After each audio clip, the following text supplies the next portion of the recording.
আল্লাহ নবী সুলাইমান আলাইহিস সালাতু ওয়াস সালামকে আল্লাহ পাক तमाम পৃথিবী বাদশা বানিয়েছিলেন না বানায়নি বলেন হযরতে নবী সুলাইমান আলাইহিস সালাতু ওয়াস সালাম কে আল্লাহ পাক तमाम পৃথিবীর বাদশা বানিয়েছিল শুধু বাদশা নয় আল্লাহ পাক নবী সুলাইমান আলাইহিস সালাতু ওয়াস সালাম কে तमाम জীব জন্তুদের ভাষাটা বুঝতে পারতে আল্লাহ এই ক্ষমতাটা দিয়েছিলেন সুলাইমান এই যুবকেরা সুলাইমান নবীর যদি ক্ষমতা তো আল্লাহ দেয় আমার হাবিবের ক্ষমতাটা কি আল্লাহ দেয়নি না যুবকেরা শুনে কে দাও শুধু সুলাইমান নবী আলাইহিস সালাতু ওয়াস সালাম একা কুল কায়নাতের ভাষা বোঝার ক্ষমতা আল্লাহ দেয়নি গো আমার হাবিবকে আল্লাহ तमाम জীব জন্তুর ভাষা বোঝার ক্ষমতা আল্লাহ দিয়েছিলেন আল্লাহ নবী এক তারিখে জঙ্গলের রাস্তা দিয়ে হেঁটে হেঁটে যায় হঠাৎ করে আল্লাহ নবীর নজরে একটা জিনিস পড়ে গেল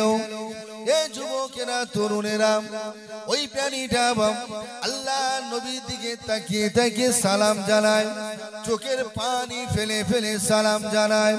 আসসালাতু ওয়াসসালামু আলাইকা ইয়া রাসূলুল্লাহ হাবিবাল্লাহ ওগো রহমতের নবী ওগো মায়ার নবী দয়ার নবী হুজুর আপনি আমার দিকে একবার তাকান আল্লাহ নবী সালামের জবাবটা দিয়ে দেখেন না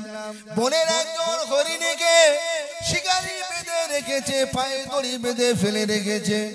হরিণ ওই সময় বলতে লাগলেন ইয়া রাসূলুল্লাহ হাবিবাল্লাহ শিকারী আমাকে বেঁধে রেখেছে আমারইতে কোনো কষ্ট নাই হুজুর আমাকে জবা করে আমার গোশতগুলো রান্না করে খাবে হুজুরিতে আমার কোনো দুঃখ নাই আল্লাহ নবী বলে তাহলে তুমি কেন কাঁদো ইয়া রাসূলুল্লাহ হাবিবাল্লাহ আমি হরিণী এই কারণে কাঁদিবি জঙ্গলে বনের মধ্যে আমার দুটো ছোট্ট ছোট্ট শিশু বাচ্চা আছে হুজুর তারা তো এখন ঘাস পাতা লতা কিছু খাওয়া শেখে না তারা কেবল মাত্র আমি হরিণী মা আমি মা তাদের আমার দুধটা পান করে হুজুর সারাদিন হয়ে গিয়েছে আমার বাচ্চারা দুধ পান করতে পারে না হুজুর তারা খিদে জ্বালায় খিদের যন্ত্রণায় মনে হয় মারা যাবে ইয়া রাসূলুল্লাহ হাবিবাল্লাহ হুজুর আপনি একবার দয়া করে আপনি আমাকে ছেড়ে দিন আল্লাহ নবী দাঁড়িয়ে গেলে আমার আল্লাহ পাক গায়বী আওয়াজ দিলেন হাবিব রে হরিণ যেটা বলে এইটাই তুমি করো কিন্তু আমার হাবিব যাও তুমি একবার ইহুদির কাছে চলে যাও আল্লাহ নবী ইহুদির কাছে গিয়ে চলে গেল ইহুদি ভাই